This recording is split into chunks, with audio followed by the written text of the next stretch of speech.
Did you know there's an unusual up to next in condition that I bet you've never even used? Let's take a look.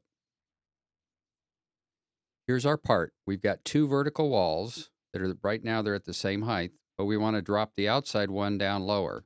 And we could just do some offsets and make a sketch and cut it down lower, but the problem is we've got draft on the outside wall, and it may be difficult to get the offset just right, so we make sure we get the outside wall cut, but we don't cut into the inside wall. So that's kind of the setup of the problem.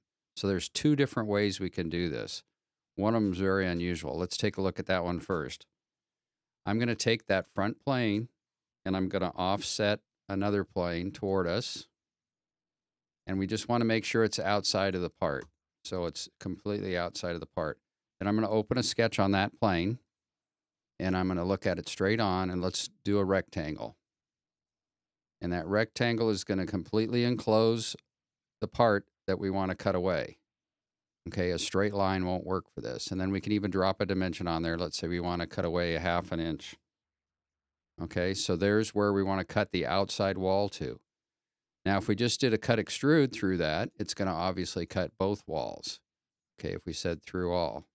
But what if we said up to next? Look what it does. It gives us a nice preview. It's going to cut away just the outside wall and leave the inside wall. Don't ask me why that works. It just works. I've been using it for years. Okay? So that's one way to do it. There's even a better way with the onset of direct editing. So we can actually just take that face right there and we can move that face.